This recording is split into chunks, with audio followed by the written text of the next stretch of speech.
ហេតុអ្វី JF-17 Thunder គឺជាយន្តហោះចម្បាំងដែលកម្ពុជាមិនអាចមើលរំលងបានដាច់ខាត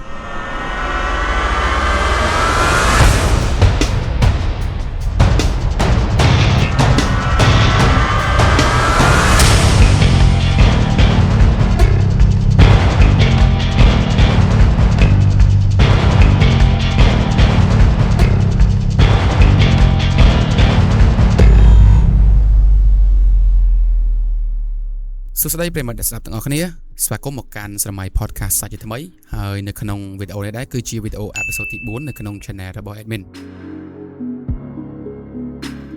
មួយរយៈចុងក្រោយនេះនៅក្នុងរង្វង់នៃតាមដានព័ត៌មានយោធានៅកម្ពុជាមានការជជែកគ្នាយ៉ាងច្រើនពីយន្តហោះចម្បាំងធុនកណ្ដាលដ៏ទំនើបរបស់ចិន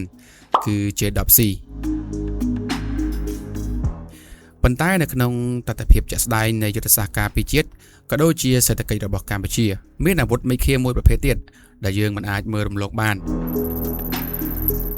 នោះគឺ JF-17 Thunder JF-17 Thunder មានឈ្មោះពេញថា Joint Fighter 17មិនមែនជាយន្តហោះចម្បាំងរបស់ចិនសុទ្ធឬក៏របស់ប៉ាគីស្ថានសុទ្ធនោះទេប៉ុន្តែវាគឺជាគម្រោងរួមគ្នារបស់ប្រទេសចិននិងប្រទេសប៉ាគីស្ថានគោលបំណងដំបូងនៃការបង្កើតវាឡើងគឺដើម្បីជំនួយយន្តហោះចាស់ៗជំនាន់មុនដូចជា MiG-21, Mirage 3 ឬ S7 ដោយបង្កើតជាយន្តហោះចម្បាំងពហុមុខងារ Mighty Roll Fighter ដែលមានតម្លៃសមរម្យងាយស្រួលថែទាំប៉ុន្តែមានបច្ចេកវិទ្យាប្រយុទ្ធខ្ពស់គិតមកទល់ពេលនេះវាបានវិវត្តខ្លួនដល់ចំនួនប្លុក3ហើយដែលជាចំនួនទំនើបចុងក្រោយបង្អស់របស់ត្រកូល JF-17 Thunder ដើម្បីឲ្យយល់កាន់តែច្បាស់យើងនឹងមកមើលពីលក្ខណៈរូបសាស្ត្រនិងកម្លាំងរបស់វាJF-17 Thunder គឺជាយន្តហោះចម្បាំងធុនស្រាល Lightweight Fighter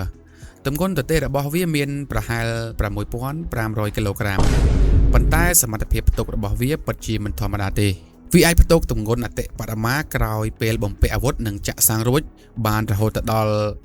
13,500 គីឡូក្រាមវាប្រើប្រាស់ម៉ាស៊ីនប្រភេទ Turbofan model RD93 របស់រុស្ស៊ីឬក៏ WS13 របស់ចិនដែលមានកម្លាំងរុញខ្លាំងហើយអាចរុញយន្តហោះឲ្យហោះបានលឿនជាងសំឡេងរហូតដល់ Mach 1.6 ឬក៏ប្រហែល 1,900 គីឡូម៉ែត្រក្នុង1ម៉ោងហើយវាអាចហោះបានកម្ពស់អតិបរមារហូតដល់ 16 គីឡូម៉ែត្រមួយទៀតពាក់ព័ន្ធជាមួយនឹងប្រព័ន្ធរ៉ាដានិងអាវុធចំណុចនេះហើយដែលធ្វើឲ្យ JF-17 Thunder ប្លុក3ខ្លាំងបញ្ចាញ់យន្តហោះចម្បាំងទំនើបរបស់លោកខាងលិច JF-17 Thunder ប្លុក3ត្រូវបានបំពាក់ដោយរ៉ាដាទំនើបប្រភេទ AESA ពាក្យពេញ Active Electrically Scan Array Model KLJ7A រ៉ាដានេះមានសមត្ថភាពខ្ពស់ក្នុងការ scan រកគោលដៅបានឆ្ងាយជាង 170 គីឡូម៉ែត្រសម្រាប់យន្តហោះចម្បាំងដូចគ្នាហើយអាចតាមដានគោលដៅច្រើនក្នុងពេលតែមួយនិងមានប្រព័ន្ធការពារការបុកអសញ្ញាយ៉ាងខ្លាំងក្លាវាមានចំណុចសម្រាប់បំពាក់អាវុធចំនួន 7 កន្លែងទី1ពាក់ព័ន្ធជាមួយនឹងអាវុធពីអាកាសទៅអាកាសវាអាចបំពាក់មីស៊ីលរយៈចម្ងាយឆ្ងាយ PL-15 អាចបាញ់បានចម្ងាយជាង 150 គីឡូម៉ែត្រនិងមីស៊ីលរយៈចម្ងាយជិត PL-10 មួយទៀតពាក់ព័ន្ធជាមួយនឹងមីស៊ីលពីអាកាសទៅដីឬក៏ពីអាកាសទៅសមុទ្រវាអាចបំពាក់មីស៊ីលប្រឆាំងនៃវាចម្បាំងទំនើបដូចជា C802AK ឬមីស៊ីលល្បឿនលឿនជាងសំឡេង HD-1A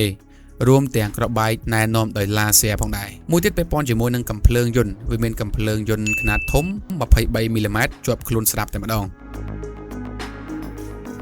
បើយើងប្រៀបធៀប JF-17 Thunder ជាមួយនឹង J-10C ចំពោះយន្តហោះចម្បាំងរបស់ចិន J-10C ឬក៏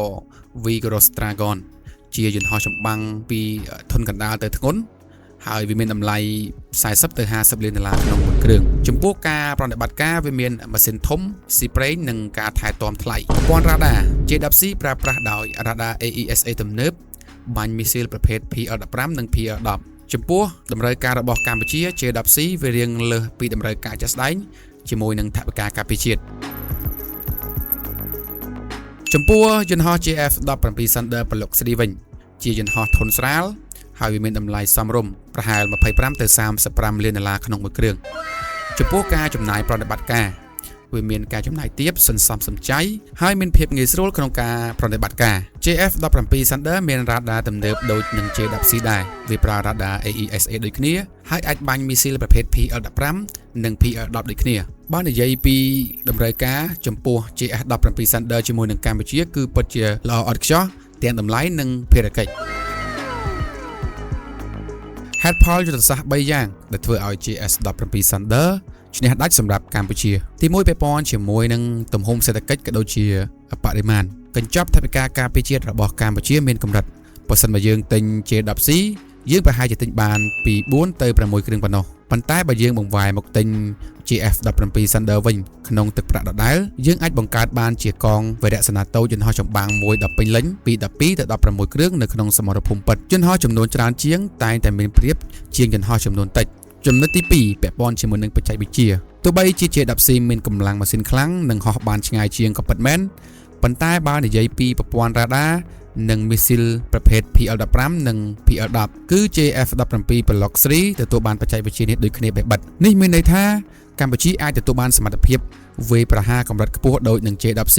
ដោយមិនចាំបាច់ចំណាយលុយច្រើនក្នុងការទិញយន្តហោះចម្បាំង J10C ផ្ទាល់ទី3ពាក់ព័ន្ធជាមួយនឹងភូមិសាស្ត្ររួមនឹងបេសកកម្មជាក់ស្ដែងប្រទេសកម្ពុជាមានផ្ទៃដីមិនធំធេងហួសហេតុនោះទេហើយយើងក៏គ្មានគោលដៅទៅវាយលុកប្រទេសណាដែរភារកិច្ចចម្បងរបស់យើងគឺល្បាតការពារអធិបតេយ្យភាពដែនអាកាសនិងការការពារឆ្នេរសមុទ្រ